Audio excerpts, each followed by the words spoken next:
सर्वेभ्यः सुप्रभातम्। वयं पूर्वतनकक्षायाम् अमरकोशः इति पद्यभागे काव्यप्रथमोऽंशस्य पद्यभाग अमरकोशः इति पद्यभागे पीठिकाश्लोकानाम् अथ प्रथम पंच श्लोकानां विवरणं पठितवन्तः। अस्मिन् कालांशे अन्य अमरकोश श्लोकानां पठामः। षष्ठमः श्लोकः स्याच्छङ्खिकः काम्बविकः शौल्विकस्ताम्रकुट्टकः तक्षातु वर्धकिस्त्वष्टा रथकारश्च काष्ठतटौ। स्याच्छाङ्किक काम्बविकः शौल्विकस्ताम्रकुट्टकः तक्षातु वर्धकिस्त्वष्टा रथकारश्च काष्ठतटौ। पद्य गमनिसोण। स्यात् छाङ्किकः काम्बविकः शौल्विकः ताम्रकुट्टकः तक्षा तु वर्धकिः त्वष्टा रथकारश्च काष्ठतटौ। मತ್ತೊಮ್ಮೆ ನೋಡಿ। स्यात् छाङ्किकः काम्बविकः शौल्विकः ताम्रकुट्टकः तक्षा तु वर्धकिः त्वष्टा रथकारश्च काष्ठतटौ। ಈ ಆರನೇ ಶ್ಲೋಕದಲ್ಲಿ ಪರ್ಯಾಯ ನಾಮಗಳು ಶಾಂಕಿಕಃ ताम्रकुट्टकः तक्षा इति पर्याय नामानि। पर्याय पदानि शांकिकः काम्बविकः शौल्विकः ताम्रकुट्टकः तक्षा वर्धकिः त्वष्टा रथकारः काष्ठतटौ। ನೋಡಿ, ಶಾಂಕಿಕಃ ಮತ್ತೆ ಕಾಂಬವಿಕಃ ಅನ್ನುವಂತಹ ಪದಗಳು ಪುಮಾನ್ ಲಿಂಗದಲ್ಲಿದ್ದಾವೆ. ಶೌಲ್ವಿಕಃ ತಾಮ್ರಕುಟ್ಟಕಃ ಅನ್ನುವಂಥವು ಕೂಡ ಪುಮಾನ್ ಲಿಂಗದಲ್ಲಿದ್ದಾವೆ. ತಕ್ಷಾ ವರ್ಧಕಿಃ ತ್ವಷ್ಟಾ ರಥಕಾರಃ ಕಾಷ್ಠತಟೋ ಅನ್ನವು ಕೂಡ ಪುಮಾನ್ ಲಿಂಗದಲ್ಲಿ ಇದ್ದಾವೆ. ಈಗ ಶಾಂಕಿಕಃ ಕಾಂಬವಿಕಃ ಅಂತ ಇದೆ. ಶಾಂಕಿಕಃ ಅಂದ್ರೆ ಏನು? ಶಂಖ ಚಿಪ್ಪುಗಳು ಅಂತ ಹೇಳ್ತವೆ. ಶಂಖಗಳ ಚಿಪ್ಪುಗಳನ್ನು ಅಂಥವುಗಳನ್ನ ಕಾಂಬವಿಕಃ ಮಾರುವವನು ಅಂತ ಹೇಳುವಂಥದ್ದು. ಹಾಗೆ ತಾಮ್ರಕುಟ್ಟಕಃ ಅಂತ ಹೇಳಿದ್ರೆ, ಈಗ ತಾಮ್ರಕುಟ್ಟಕ ಅಂದ್ರೆ ಏನು? ತಾಮ್ರದ ಕೆಲಸವನ್ನ ಮಾಡುವಂಥವ್ರು. ತಕ್ಷ ಅಂತ ಮತ್ತೊಂದು ಪದವನ್ನು ಕೊಟ್ಟರು. ಅಂದ್ರೆ ತಕ್ಷ ವರ್ಧಕಿಹಿ ತ್ವಷ್ಟ ರಥಕಾರ ಕಾಷ್ಠತಟು. ಕಾಷ್ಠ ಅಂದ್ರೆ ಗೊತ್ತಿದೆ, ಕಟ್ಟಿಗೆ. ಕಟ್ಟಿಗೆ ಅಂದ್ರೆ ಕಟ್ಟಿಗೆ ಕೆಲಸವನ್ನು ಮಾಡುವಂಥವನು ಯಾರು ಅಂದ್ರೆ ಕಟ್ಟಿಗೆ ಹೊಡೆಯೋನು ಅಂತಲ್ಲ, ಕಟ್ಟಿಗೆಯಿಂದ ವಸ್ತುಗಳನ್ನು ನಿರ್ಮಾಣ ಮಾಡುವಂಥವನು ಯಾರು? ಬಡಗಿ. ಅಂತಹ ಕೆಲಸಗಾರರನ್ನ ಅಂದ್ರೆ ಯಾವ್ಯಾವ ವರ್ಗದ ಕೆಲಸಗಾರರು ಇದ್ದಾರೆ, ಅದಕ್ಕೆ ಏನೇನು ಶಬ್ದಗಳನ್ನ ಪರ್ಯಾಯ ಪದಗಳನ್ನ ಕೊಟ್ಟಿದ್ದಾರೆ. ಶಾಂಕಿಕಃ ಅನ್ನೋದಕ್ಕೆ ಶಾಂಕಿಕಃ ಕಾಂಬವಿಕಃ, ತಾಮ್ರಕುಟ್ಟಕಗೆ ಶೌಲ್ವಿಕಃ ತಾಮ್ರಕುಟ್ಟಕಃ, ತಕ್ಷಾ ವರ್ಧಕಿಃ ತ್ವಷ್ಟ ರಥಕಾರ ಕಾಷ್ಠತಟು ಅಂತ ಹೇಳಿ ಪರ್ಯಾಯ ಪದಗಳು ಇವರಿಗೆ ಇದಾವೆ. ಶಂಖ ಚಿಪ್ಪುಗಳನ್ನು ಮಾರುವವನಿಗೆ ಶಾಂಗಿಕ, ಹಾಗೇನೆ ತಾಮ್ರದ ಕೆಲಸವನ್ನು ಮಾಡುವವನಿಗೆ ತಾಮ್ರಕುಟ್ಟಕಃ, ಹಾಗೆ ಬಡಗಿ ಕೆಲಸ ಮಾಡುವಂತವನಿಗೆ ಕಾಷ್ಠತಟು ರಥಕಾರ ತಕ್ಷ ಅನ್ನುವಂತಹ ಪದಗಳು. ಏಳನೇ ಶ್ಲೋಕ. ಪುಂಸಿ ಮೇಧಿ ಖಲೇದಾರೋ ನ್ಯಸ್ತಂ ಯತ್ ಪಶುಬಂಧನೆ ಅಶುರ್ವೀಹಿ ಪಾಟಲ ಸ್ಯಾತ್ ಶಶಶೋಕಯವೌ ಸಮೌ. ಪುಂಸಿ ಮೇಧಿ ಕಲೇದಾರು ನ್ಯಸ್ತಂ ಯತ್ ಪಶುಬಂಧನೆ ಅಶುರ್ವೀಹಿ ಪಾಟಲ ಸ್ಯಾತ್ ಶತಶೋಕಯವೌ ಸಮೌ. ಪದ್ಯವನ್ನ ನೋಡೋಣ. ಪುಂಸಿ ಮೇಧಿಹಿ ಖಲೇದಾರು ನ್ಯಸ್ತಂ ಯತ್ ಪಶುಬಂಧನೆ ಆಶುರ್ವೀಹಿ ಪಾಟಲಃ ಸ್ಯಾತ್ ಶತಶೋಕಯವೌ ಸಮೌ. ಪುಂಸಿ ಮೇಧಿಹಿ ಖಲೇದಾರು ನ್ಯಸ್ತಂ ಯತ್ ಪಶುಬಂಧನೆ ಆಶುರ್ವೀಹಿ ಪಾಟಲಃ ಸ್ಯಾತ್ ಶತಶೋಕಯವೌ ಸಮೌ. ಈ 7ನೇ ಶ್ಲೋಕದಲ್ಲಿ ಪರ್ಯಾಯ ನಾಮಗಳು ಯಾವ್ಯಾವಿದಾವೆ? ಮೇದಿಹಿ, ರಕ್ತ, ವ್ರೀಹಿ, ಯವಹ ಅಂತ ಹೇಳಿದಾವೆ. ಮೇದಿಹಿ, ಪುಂಸಿ ಮೇದಿಹಿ ಅನ್ನುವಲ್ಲಿ ಮೇದಿಹಿ ಅನ್ನುವಂಥದ್ದಿದೆ. ರಕ್ತ ವ್ರೀಹಿ ಅನ್ನುವಂಥದ್ದು ಕೂಡ ರಕ್ತವ್ರೀಹಿ ಅಂತ ಹೇಳ್ತಾರೆ. ಅಶ್ರುವೀಹಿ ಅನ್ನುವಲ್ಲಿ ಯವಹ ಅಂತ ಹೇಳಿ ಮತ್ತೊಂದು ಪದ ಇದಾವೆ. ಯವೌ ಶತಶೋಕ ಯವೌ ಸಮೌ ಅನ್ನುವಂಥಲ್ಲಿ ಇದಾವೆ. ಇವು ಪರ್ಯಾಯ ನಾಮಗಳು. ಇದಕ್ಕೆ ಪರ್ಯಾಯ ಪದಗಳು ಯಾವ್ಯಾವಿದಾವೆ ಕೋಶದಲ್ಲಿ ಅಂದ್ರೆ ಮೇದಿಹಿ ಅಂತ ಹೇಳಿದ್ರೆ ಮೇದಿಹಿ ಖೇಲದಾರುಹು ಅಂತ ಹೇಳಿದೆ. ಮೇದಿಹಿ ಖೇಲದಾರುಹು ಎರಡು ಕೂಡ ಪುಮಾನ್ಲಿಂಗದಲ್ಲಿದ್ದಾವೆ. ಏನಿದು ಮೇಧಿಹಿ ಅಂದ್ರೆ ಮೇಧಿ ಅಂದ್ರೆ ಮೇಧಾವಿ ಅಂತನಾ? ಅಲ್ಲ, ಖೇಲದಾರು ಅಂತ ಹೇಳಿದ್ರು. ಅಂದ್ರೆ ಏನು? ಕಣದಲ್ಲಿನ ಮೇಟಿ ಕಂಬ ಅಂತ ಹೇಳ್ತಾರೆ. ಕಣದಲ್ಲಿನ ಮೇಟಿ ಕಂಬ, ಕಣಗಳು ಇರ್ತಾವಲ್ಲ ಅದರಿಂದ ಇದು ಮಾಡುವಂಥದ್ದು ಮೇಟಿ ಕಂಬ ಅಂತ ಹೇಳಿದರೆ. ಹಾಗೆ ರಕ್ತವ್ರೀಹಿ ಅಂದ್ರು ಎರಡನೇದು. ರಕ್ತವ್ರೀಹಿ ಅಂದ್ರೆ ಆಶುಹು ವ್ರೀಹಿ ಪಾಟಲಹ ಪುಲ್ಲಿಂಗದಲ್ಲಿದ್ದಾವೆ. ಏನು ಆಶುಹು ವ್ರೀಹಿ ಪಾಟಲಹ ಅಂದ್ರೆ ಇಲ್ಲಿ ಭತ್ತದ ಕೆಂಪು ಭತ್ತಕ್ಕೆ ಹೋಲಿಕೆ ಮಾಡಿರುವುದು. ಕೆಂಪು ಭತ್ತದ ಪದಗಳನ್ನ ಇಲ್ಲಿ ಕೊಟ್ಟಿದ್ದಾರೆ. ಹಾಗೆ ಯವಹ ಸಿತಶೂಕ ಯವಹ ಅಂದ್ರೆ ಪುಮಾನ್ಲಿಂಗದಲ್ಲಿದ್ದಾವೆ. ಇವು ಕೂಡ ಈಗ ಗೋಧಿ ಅಂತ ಹೇಳ್ತೀವಲ್ಲ, ಯವ ಅಂದ್ರೆ ಗೋಧಿ, ಬಾರ್ಲಿ ಅಂತನೂ ಕೂಡ ಕರಿತೀವಿ.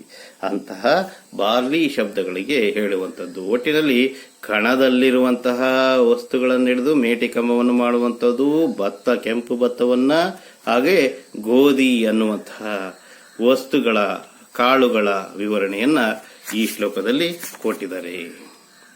ಇನ್ನು ನಾವು 8ನೇ ಶ್ಲೋಕದಲ್ಲಿ ನೋಡೋಣ.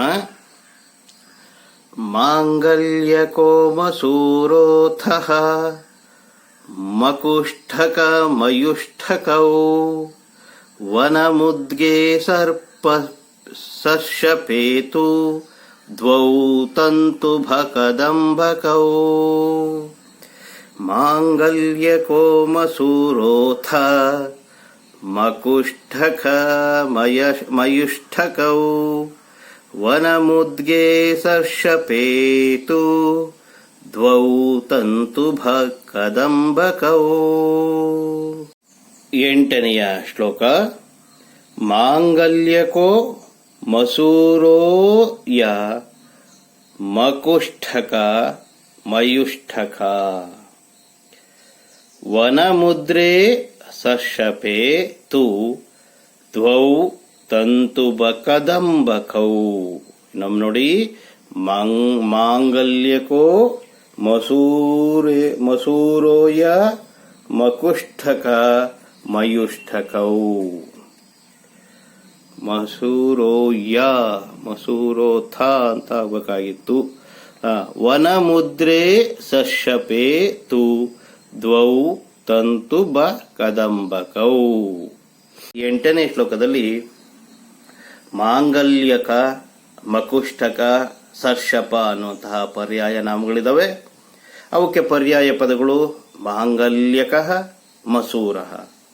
ಇನ್ನೊಂದು ಮಕುಷ್ಠಕಕ್ಕೆ ಮಯುಷ್ಠಕ, ವನಮುದ್ರ. ಸರ್ಷಪಕೆ ತಂತುಬಃ ಕದಂಬಕಃ ಅಂತ ಇದೆ. ಏನಿದು ಮಾಂಗಲ್ಯಕಃ ಅನ್ನೋದು ಪುಲ್ಲಿಂಗದಲ್ಲಿದೆ. ಅದು ಏನು ಅಂದ್ರೆ ಮಾಂಗಲ್ಯಕಃ ಮಸೂರಃ ಅಂತ ಹೇಳಿದ್ರೆ, ಮಾಂಗಲ್ಯ ಅಂದ್ರೆ ಕೊರಳು ಚೈನು, ಮಸೂರ ಅಂದ್ರೆ ದರ್ಪಣ ಅಂತಲ್ಲ. ಇದು ಒಂದು ವಿಧದ ಭತ್ತಕ್ಕೆ ಹೇಳುವಂಥದ್ದು. ಮಾಂಗಲ್ಯಕಃ ಮಸೂರಃ ಅಂತ ಹೇಳಿ ಒಂದು ವಿಧದ ಭತ್ತಕ್ಕೆ ಇರುವಂತಹ ಪರ್ಯಾಯ ಪದಗಳು. ಹಾಗೆ ಮಕುಷ್ಟಕ ಅನ್ನೋದಕ್ಕೆ ಏನಿದು ಮಕುಷ್ಟಕ ಅಂತ ಹೇಳಿದ್ರು, ಮಯುಷ್ಟಕ ಅಂತ ಹೇಳಿದ್ರು, ವನ ಮುದ್ರ. ವನ ಅನ್ನುವಲ್ಲಿ ನಮಗೆ ಒಂದು ಸ್ವಲ್ಪ ಅರ್ಥ ಆಗುತ್ತೆ. ವನ ಅಂದ್ರೆ ಕಾಡು. ಏನಿವೆಲ್ಲ ಅಂದ್ರೆ ಕಾಡು ಹೆಸರು, ಕಾಡುಗಳ ಹೆಸರುಗಳು. ವನ ಮುದ್ರ, ಮಯುಷ್ಟಕ, ಮಕುಷ್ಟಕ ಅನ್ನುವಂಥದ್ದೆಲ್ಲ ಕಾಡಿಗೆ ಸಂಬಂಧಪಟ್ಟವು. ಸರ್ಷಪ ಅಂದ್ರೆ ಗೊತ್ತಿದೆ, ನಾವು ಅಡಿಗೆಗೆ ಬಳಸುವಂಥದ್ದು. ತಂತುಬಃ ಕದಂಬಕ ಅಂತ ಹೇಳ್ತೀವಿ, ಅದು ಸಾಸಿವೆಗೆ ಇರುವಂತಹ ಪರ್ಯಾಯ ಪದಗಳು. ಇಷ್ಟು ಈ ಶ್ಲೋಕದಲ್ಲಿ 8ನೇ ಶ್ಲೋಕದಲ್ಲಿ ಹೇಳಿರುವಂಥದ್ದು. 9ನೆಯ ಶ್ಲೋಕ. ಸಿದ್ಧಾರ್ಥಸ್ತ್ವೇಷ ಧವಲೋ ಗೋಧೂಮ ಸುಮನಸ್ಸಮೌ ಸ್ಯಾದ್ಯಾವಕಸ್ತು ಕುಲ್ಮಾಶಶ್ಚಣಕೋ ಹರಿಮಂಥಕಃ. ಸಿದ್ಧಾರ್ಥಸ್ತ್ವೇಷ ಧವಲೋ ಗೋಧೂಮಃ ಸುಮನಸ್ಸಮೌ ಸ್ಯಾದ್ಯಾವಕಸ್ತು ಕುಲ್ಮಾಶಶ್ಚಣಕೋ ಹರಿಮಂಥಕಃ. ಇಲ್ಲಿ ಸಿದ್ಧಾರ್ಥ, ಗೋಧೂಮಃ, ಯಾವಕಃ, ಚಣಕಃ ಅನ್ನುವಂತಹ ಪರ್ಯಾಯ ನಾಮಗಳಿದಾವೆ. ಈ ಪರ್ಯಾಯ ನಾಮಗಳಿಗೆ ಪರ್ಯಾಯ ಪದಗಳು ಯಾವ್ಯಾವು? ಸಿದ್ಧಾರ್ಥ ಅನ್ನೋದು ಪುಮಾನ್, ಅದಕ್ಕೆ ಪರ್ಯಾಯ ಪದ ಸಿದ್ಧಾರ್ಥ ಅಂತಾನೆ ಕೊಟ್ಟಿದ್ದಾರೆ. ಸಿದ್ಧಾರ್ಥ ಅಂದ್ರೆ ಬಿಳಿ ಸಾಸುವೆ ಅಂತ ಹೇಳಿ ಕರೆದಿದ್ದಾರೆ. ಗೋಧೂಮಃ ಅನ್ನುವಕ್ಕೆ ಸುಮನಃ ಅನ್ನೋದಂತ ಅಂದುಕೊಂಡಿದೆ. ಗೋಧೂಮ ಅಂದ್ರೆ ಪುಲ್ಲಿಂಗದಲ್ಲಿದೆ, ಅದು ಕೂಡ ಅದು ಗೋಧಿ ಅನ್ನುವಂಥದ್ದು ಹೆಸರು. ಯಾವಕಃ ಅಂದ್ರೆ ಕುಲ್ಮಾಶಃ ಅಂತ ಇನ್ನೊಂದು ಹೆಸರಿದೆ, ಅದು ಪುಲ್ಲಿಂಗದಲ್ಲಿದೆ. ಅದಕ್ಕೆ ಯಾವಕಃ ಅಂದ್ರೆ ಅಲಸಂದಿ ಅಂತ ಹೇಳಿ, ಅಲಸಂದಿ ಕಾಳು ಬರ್ತಾವಲ್ಲ ಆ ಕಾಳಿನ ಪರ್ಯಾಯ ಪದ. ಚಣಕಃ ಅಂದ್ರೆ ಗೊತ್ತಿದೆ, ಚಣಕವಣಿಕ, ಕಡಲೆಕಾಯಿ ಮಾರೋನು. ಹರಿಮಂತಕ ಅಂತ ಹೇಳಿ ಕೂಡ ಕರೀತಾರೆ. ಇದು ಪುಲ್ಲಿಂಗದಲ್ಲಿದೆ, ಇದು ಕಡಲೆಕಾಯಿ, ಕಡಲೆ ಅಂತೀವಲ್ಲ, ಕಡಲೆಕಾಯಿ ಅನ್ನುವಂತಹ ಈ ಬಿಳಿ ಸಾಸಿವೆ, ಗೋಧಿ, ಅಲಸಂದೆ, ಕಡ್ಲೆ ಅನ್ನುವಂತಹ ಪದಾರ್ಥಗಳು ಅಂದ್ರೆ ಕಾಳುಗಳ ಹೆಸರುಗಳನ್ನ ಇಲ್ಲಿ ಈ ಪದ್ಯದಲ್ಲಿ ಹೇಳಲಾಗಿದೆ. 10ನೆಯ ಶ್ಲೋಕ. ದ್ರವ್ಯಂ ವಿತ್ತಂ ಸ್ವಾಪತೇಯಂ ರಿಕ್ತಂ ಮೃಕ್ತಂ ಧನಂ ವಸು ಹಿರಣ್ಯಂ ದ್ರವಿಣಂ ಧ್ರುಮ್ನಂ ಹಿರಣ್ಯಂ ದ್ರವಿಣಂ ದ್ಯುಮ್ನಂ ಅರ್ಥರೈವಿಭವಾಪಿ. ಮತ್ತೊಮ್ಮೆ ನೋಡಿ.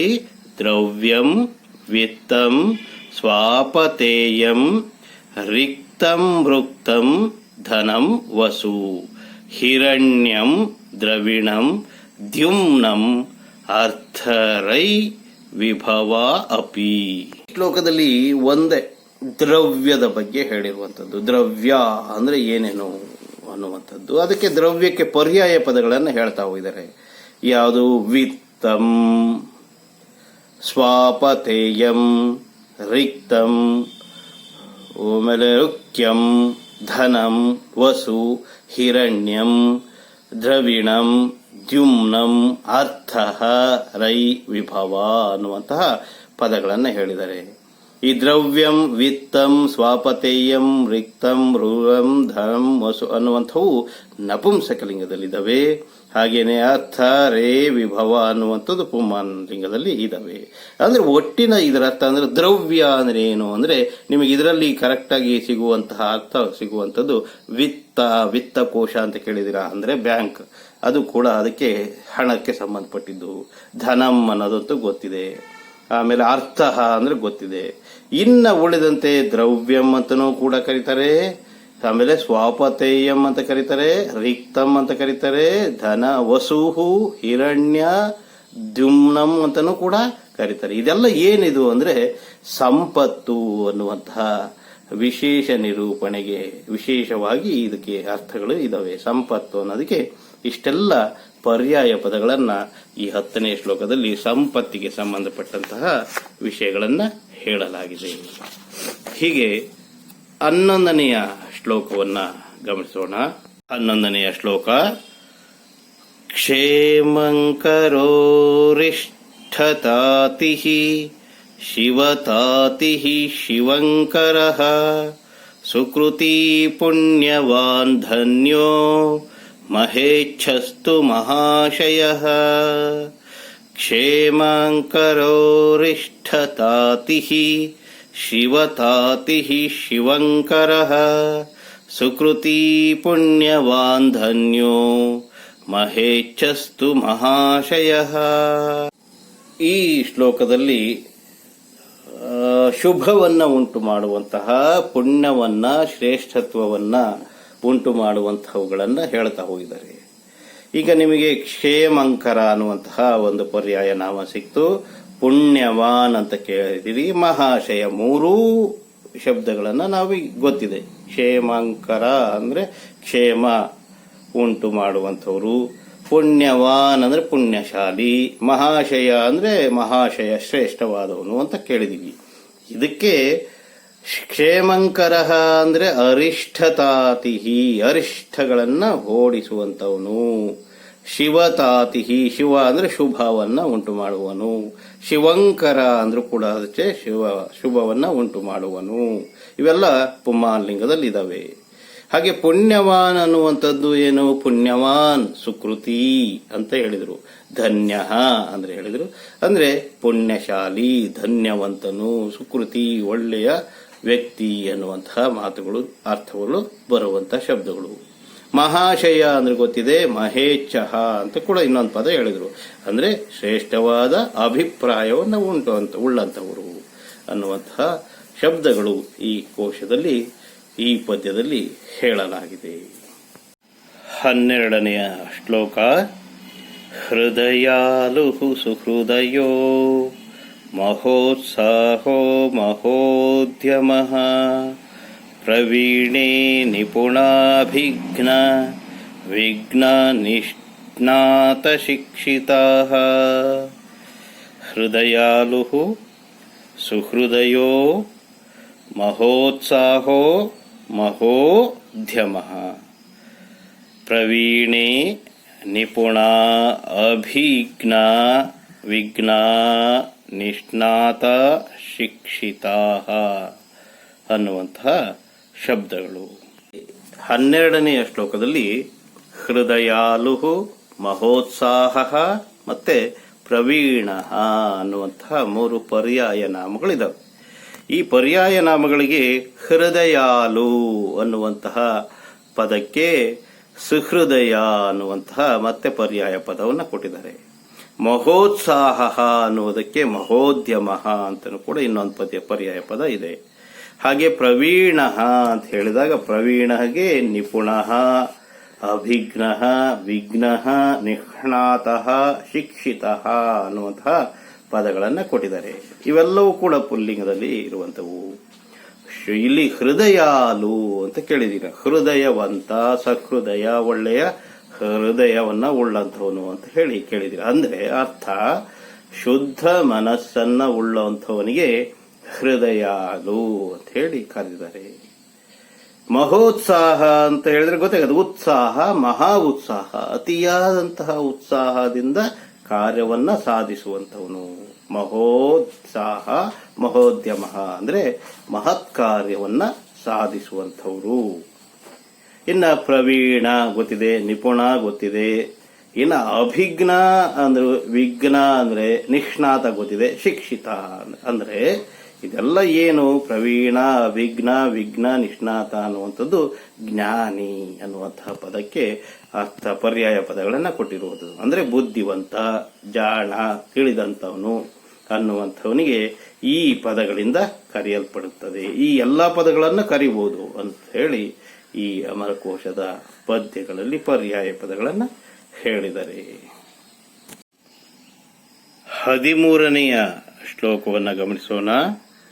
ವೈಜ್ಞಾನಿಕಃ ಕೃತಮುಖಃ ಕೃತಿ ಕುಶಲ ಇತ್ಯಪಿ ಜೈವಾತೃಕಃ ಸ್ಯಾದಾಯುಷ್ಮಾನ್ ಅಂತರ್ವಾಣಿಸ್ತು ಶಾಸ್ತ್ರವಿತ್. ವೈಜ್ಞಾನಿಕಃ ಕೃತಮುಖಃ ಕೃತಿ ಕುಶಲ ಇತಿ ಅಪಿ ಜೈವಾತೃಕಃ ಸ್ಯಾತ್ ಆಯುಷ್ಮಾನ್ ಅಂತರ್ವಾಣಿಃ ತು ಶಾಸ್ತ್ರವಿತು. ಈ 13ನೇ ಶ್ಲೋಕದಲ್ಲಿ ಪರ್ಯಾಯ ನಾಮಗಳನ್ನು ನೋಡೋಣ. ಪ್ರವೀಣಃ, ಆಯುಷ್ಮಾನ್, ಶಾಸ್ತ್ರವಿತ್, ಪರೀಕ್ಷಕಃ, ವರದಃ ಅನ್ನುವಂಥದ್ದು ಪರ್ಯಾಯ ಪದಗಳನ್ನು ನೋಡಿದ್ವಿ. ಈ ಪರ್ಯಾಯ ನಾಮಗಳಿಗೆ ಪರ್ಯಾಯ ಪದಗಳು ಯಾವ್ಯಾವಿದಾವೆ ಅಂತ ಹೇಳಿದ್ರೆ, ಪ್ರವೀಣ ಅಂತ ಹೇಳಿ ಒಂದು ಪದ ಕೊಟ್ಟರು. ಪ್ರವೀಣಕ್ಕೆ ವೈಜ್ಞಾನಿಕ, ಕೃತಮುಖ, ಕೃತಿ, ಕುಶಾಲ ಅನ್ನುವಂತಹ ಪದಗಳನ್ನು ಹೇಳಿದರು. ಅಂದ್ರೆ ಏನು ಪ್ರವೀಣ ಅಂದ್ರೆ ಏನು ಆಗಲೇ ಹೇಳಿದೆ, ಜಾಣ ಅಂತ ಹೇಳಿದೆ. ಆಯುಷ್ಮಾನ್ ಅಂತ ಹೇಳಿದ್ರು. ಆಯುಷ್ಮಾನ್ ಭವ ಅಂತ ಹೇಳ್ತೀವಿ. ಹಾಗೇನೆ ಆಯುಷ್ಮಾನ್ ಅಂದ್ರೆ ಜೈವಾತೃಕ. ಜೈವಾತೃಕ ಅಂದ್ರೆ ದೀರ್ಘಾಯುಷ್ಮಂತ, ದೀರ್ಘಾಯುವನ್ನ ಉಳ್ಳಂತವನು. ಶಾಸ್ತ್ರವಿತು ಅಂತ ಇನ್ನೊಂದು ಪದ ಇದೆ. ಶಾಸ್ತ್ರವಿತು ಅಂದ್ರೆ ಅಂತರ್ವಾಣಿ. ಅಂದ್ರೆ ಅಂತರ್ವಾಣಿ ಅಂದ್ರೆ ಒಳಗೆ ಹೇಳ್ಕೊಳ್ಳೋದು ಅಂತಲ್ಲ, ಒಳಗೆ ಇರುವಂತಹ ಅರ್ಥವನ್ನು ಗ್ರಹಿಸಬೇಕು ಅಂದ್ರೆ ಶಾಸ್ತ್ರಜ್ಞನಾಗಿರಬೇಕು ಅಂತ ಹೇಳುವಂಥದ್ದು. ಅಂದ್ರೆ ಶಾಸ್ತ್ರವಿತ್ತು ಅಂದ್ರೆ ಶಾಸ್ತ್ರವನ್ನ ತಿಳಿದವನು ಅಂತ ಹೇಳಿ ಕರೀತಾರೆ. ಪರೀಕ್ಷಕ, ಪರೀಕ್ಷಿಕ ಅಂತ ಹೇಳಿದ್ರೆ ಕಾರಣಿಕ. ಪರೀಕ್ಷಿಕ ಅಂದ್ರೆ ಕಾರಣಿಕ, ಪರೀಕ್ಷೆ ಮಾಡುವಂಥವನು ಅಂತ ಹೇಳಿ ಹೇಳ್ತಾರೆ. ವರದಃ, ವರದಃ ಅಂದ್ರೆ ಸಮರ್ಥಕ. ಅಂದ್ರೆ ವರ ಅಂದ್ರೆ ಕೇಳಿದ್ದನ್ನ ನೀಡುವಂಥದ್ದು, ಬೇಡಿದ್ದನ್ನು ನೀಡುವಂಥವನು ಯಾರೋ ಅವನು ವರದಃ. ವರ ಅಂದ್ರೆ ಬೇಡೋದು, ಕೊಡೋದು. ದಹ ಅಂತ ಹೇಳಿದಾಗ ಸೇರಿರುವಂತಹದ್ರಿಂದ ಬೇಡಿದ್ದನ್ನ ನೀಡುವಂಥದ್ದು ಅಂತ ಹೇಳ್ತಾರೆ. ಇಲ್ಲಿ ಹಣ, ಜಾಣ, ದೀರ್ಘಾಯು, ಶಾಸ್ತ್ರಜ್ಞ, ಪರೀಕ್ಷಕ ಮತ್ತೆ ಬೇಡಿದ್ದನ್ನ ನೀಡುವಂಥವನು ಅನ್ನುವಂತಹ ಪದಗಳಿಗೆ ಪರ್ಯಾಯ ಪದಗಳನ್ನ ಈ ಶ್ಲೋಕದಲ್ಲಿ ಹೇಳಲಾಗಿದೆ. 14ನೇ ಪದ್ಯ. ಸ್ಯೂತ ಪ್ರಸೇವೌ ಕಾಂಡೋಲ ಪಿಟೌ ಕಟಕಿಲಿಂಜಕೌ ಸಮಾನೌ ರಸವತ್ಯಾಂ ತು ಪಾಕಸ್ಥಾನ ಮಹಾನಸೇ. ಸ್ಯೂತ ಪ್ರಸೇವೌ ಕಂಡೋಲಪಿಟೌ ಕಟಕಿಲಿಂಜಕೌ ಸಮಾನೌ ರಸವತ್ಯಾಂ ತು ಪಾಕಸ್ಥಾನ ಮಹಾನಸೇ. ಈ 14ನೆಯ ಶ್ಲೋಕದಲ್ಲಿ ಪರ್ಯಾಯ ನಾಮಗಳು ಯಾವ್ಯಾವು? ಸ್ಯೂತಃ, ಕಂಡೋಲಃ, ಕಟಃ, ಮಹಾನಸಂ ಅನ್ನುವಂತಹ 4 ಪರ್ಯಾಯ ನಾಮಗಳು. ಆ 4 ಪರ್ಯಾಯ ನಾಮಗಳಿಗೆ ಪರ್ಯಾಯ ಪದಗಳನ್ನ ಕೊಡ್ತಾರೆ. ಸ್ಯೂತಃ ಅಂದ್ರೆ ಪ್ರಸೇವಃ.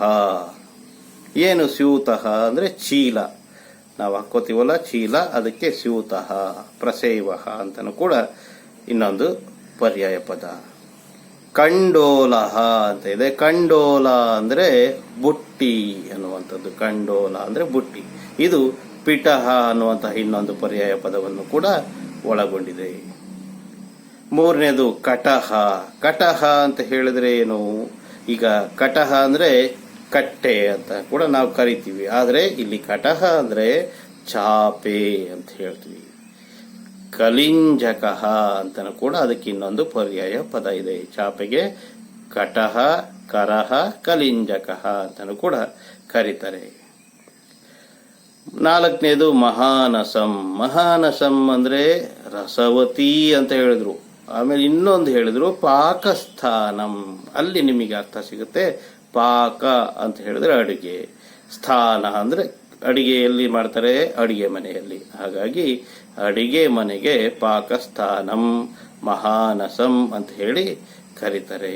ಇದನ್ನು ಒಟ್ಟಿಗೆ ಚೀಲ ಅಂದ್ರೆ ಸ್ಯೂತ, ಬುಟ್ಟಿ ಅಂದ್ರೆ ಕಂಡೋಲ, ಚಾಪೆ ಅಂದ್ರೆ ಕಟಹ, ಅಡುಗೆ ಮನೆ ಅಂದ್ರೆ ಮಹಾನಸಂ ಅನ್ನುವಂತಹ ಈ 4 ಶಬ್ದಗಳಿಗೆ ಅರ್ಥಗಳ ಪರ್ಯಾಯ ಪದಗಳನ್ನು ಇಲ್ಲಿ 14ನೇ ಶ್ಲೋಕದಲ್ಲಿ ಕೊಟ್ಟಿದ್ದಾರೆ. 14ನೆಯ ಪದ್ಯ. ಸ್ಯೂತ ಪ್ರಸೇವೌ ಕಾಂಡೋಲ ಪಿಟೌ ಕಟಕಿಲಿಂಜಕೌ ಸಮಾನೌ ರಸವತ್ಯಾಂ ತು ಪಾಕಸ್ಥಾನ ಮಹಾನಸೇ. ಸ್ಯೂತ ಪ್ರಸೇವೌ ಕಂಡೋಲ ಪಿಟೌ ಕಟಕಿಲಿಂಜಕೌ ಸಮಾನೌ ರಸವತ್ಯಾಂ ತು ಪಾಕಸ್ಥಾನ ಮಹಾನಸೇ. ಈ 14ನೆಯ ಶ್ಲೋಕದಲ್ಲಿ ಪರ್ಯಾಯ ನಾಮಗಳು ಯಾವ್ಯಾವು? ಸ್ಯೂತಃ, ಕಂಡೋಲಃ, ಕಟಃ, ಮಹಾನಸಂ ಅನ್ನುವಂತಹ 4 ಪರ್ಯಾಯ ನಾಮಗಳು. ಆ 4 ಪರ್ಯಾಯ ನಾಮಗಳಿಗೆ ಪರ್ಯಾಯ ಪದಗಳನ್ನ ಕೊಡ್ತಾರೆ. ಸ್ಯೂತಃ ಅಂದ್ರೆ ಪ್ರಸೇವಃ. ಏನು ಸ್ಯೂತಃ ಅಂದ್ರೆ ಚೀಲ, ನಾವು ಹಾಕೋತೀವಲ್ಲ ಚೀಲ, ಅದಕ್ಕೆ ಸ್ಯೂತಃ. ಪ್ರಸೇವಃ ಅಂತನೂ ಕೂಡ ಇನ್ನೊಂದು ಪರ್ಯಾಯ ಪದ. ಕಂಡೋಲಃ ಅಂತ ಇದೆ. ಕಂಡೋಲ ಅಂದ್ರೆ ಬುಟ್ಟಿ ಅನ್ನುವಂಥದ್ದು. ಕಂಡೋಲ ಅಂದ್ರೆ ಬುಟ್ಟಿ. ಇದು ಪಿಟಹ ಅನ್ನುವಂತಹ ಇನ್ನೊಂದು ಪರ್ಯಾಯ ಪದವನ್ನು ಕೂಡ ಒಳಗೊಂಡಿದೆ. 3ನೇದು ಕಟಹ. ಕಟಹ ಅಂತ ಹೇಳಿದ್ರೆ ಏನು?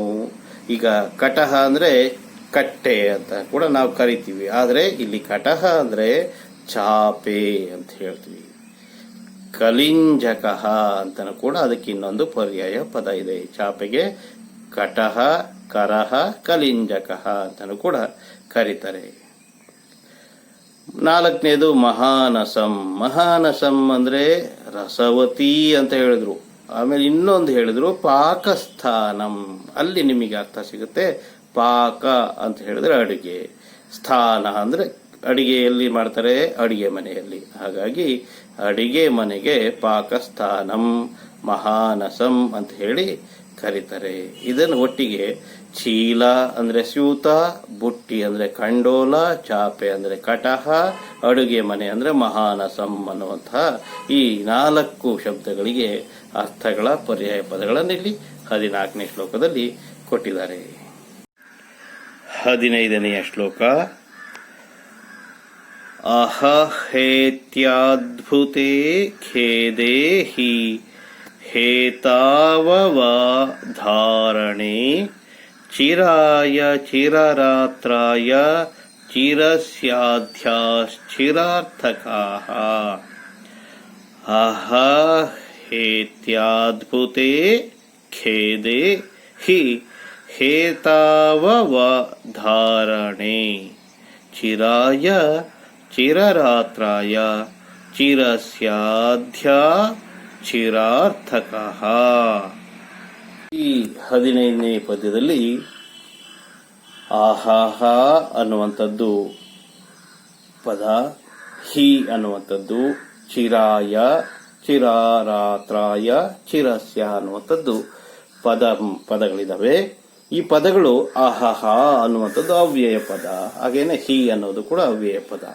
ಈ ಎರಡೂ ಕೂಡ ಏನು ಉದ್ಗಾರವಾಚಕಗಳು ಅಂತ ಹೇಳುವಂಥದ್ದು ಕೂಡ ಇರ್ತದೆ. ಆಹಾಹ ಅಂತ ಹೇಳ್ತೀವಿ ಅಂದ್ರೆ ಅದ್ಭುತ ಅನ್ನುವಂಥದ್ದು. ಅದಕ್ಕೆ ಇನ್ನೊಂದು ಅರ್ಥ ಏನು? ಅದ್ಭುತ ಅನ್ನುವಂತಹ ಸಮಾನ ಪದ. ಖೇದಹ ಅಂತ ಇದೆ.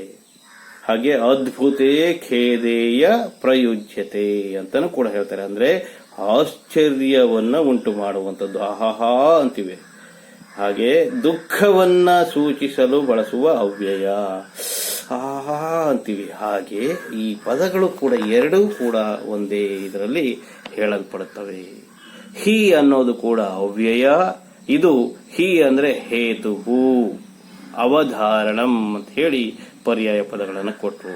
ಹೇತುವು ಅಂದ್ರೆ ಕಾರಣ, ಹಾಗೇನೆ ನಿರ್ಣಯ ಅಂತನೂ ಕೂಡ ಕರೀತಾರೆ. ಈ ಅವಧಾರಣಂ ಅಂದ್ರೆ ನಿರ್ಣಯವನ್ನ ತಿಳಿಸುವಂತಹ ಅವ್ಯಯಗಳು. ಹಿ ಅನ್ನುವಂಥದ್ದು ಕಾರಣ, ಪುರುಷ, ಕಾರಣ ಅಂತ ಹೇಳ್ತೀವಿ. ಅಂದ್ರೆ ಆ ಹಿ ಅನ್ನುವಂತಹ ಪದವನ್ನ ಕಾರಣಕರ್ತೃವಿಗೆ ಹೇಳುವಂತಹ ಅವ್ಯಯ ಶಬ್ದ. ಅಕ್ಷರ ಚಿರಾಯ ಅಂತ ಇದೆ, ಹಾಗೆ ಚಿರರಾತ್ರಾಯ ಅಂತ ಇದೆ, ಚಿರಸ್ಯ ಅಂತ ಅದು ಗೊತ್ತಾಗುತ್ತೆ. ಚಿರಸ್ಯ ಅಂದ್ರೆ ಗೊತ್ತಾಗುತ್ತೆ ನಿಮಗೆ ಏನು, ಬಹುಕಾಲವಾಚಕ ಅಂತ ಹೇಳಿದ್ರು. ಅಂದ್ರೆ ಚಿರಾಯುಹು ಅಂತ ಹೇಳ್ತೀವಿ. ಚಿರಾಯುಹು ಅಂದ್ರೆ ದೀರ್ಘಕಾಲದವರೆಗೂ ಬದುಕು ಅಂತ ಹೇಳ್ತೀವಿ. ಚಿರಸ್ಯ ಅಂದ್ರೂ ಅದೇ, ಅಂದ್ರೆ ಬಹಳ ಕಾಲದವರೆಗೆ ಇರುವಂತಹ ಅರ್ಥವನ್ನ ಸೂಚಿಸುವಂತಹ ಪದಗಳು ಅಂತ ಹೇಳಿ ಈ ಶ್ಲೋಕದಲ್ಲಿ ಹೇಳಿದರೆ. ಆಶ್ಚರ್ಯವನ್ನು ಉಂಟು ಮಾಡುವುದನ್ನು ಶಬ್ದ ಅಹಹ ಅನ್ನುವಂಥದ್ದು, ಹಿ ಅನ್ನೋದು ಕಾರಣಕರ್ತೃವಿಗೆ ಹೇಳುವಂತಹದ್ದು ಅವ್ಯಯ ಪದ ಶಬ್ದ. ಹಾಗೆ ಚಿರಾಯ, ಚಿರರಾತ್ರ, ಚಿರಸ್ಯ ಅಂದ್ರೆ ದೀರ್ಘಾಯುಷ್ಯವಂತನಾಗು, ದೀರ್ಘಾಯುವಾಗು ಅನ್ನುವಂತಹ ಈ ಮೂರು ರೀತಿಯ ಶಬ್ದಗಳಿಗೆ ನಾನಾ ಅರ್ಥಗಳನ್ನ ಹೇಳುವಂತಹ ಈ ಶ್ಲೋಕ. ಇಷ್ಟು ಈ 15ನೇ ಶ್ಲೋಕದವರೆಗೆ ಇಂದಿನ ತರಗತಿ ಸಾಕು. ಮುಂದೆ 16ನೇ ಶ್ಲೋಕದಿಂದ ಉಳಿದಂತಹ ಶ್ಲೋಕಗಳನ್ನು ಗಮನಿಸೋಣ. ಧನ್ಯವಾದ.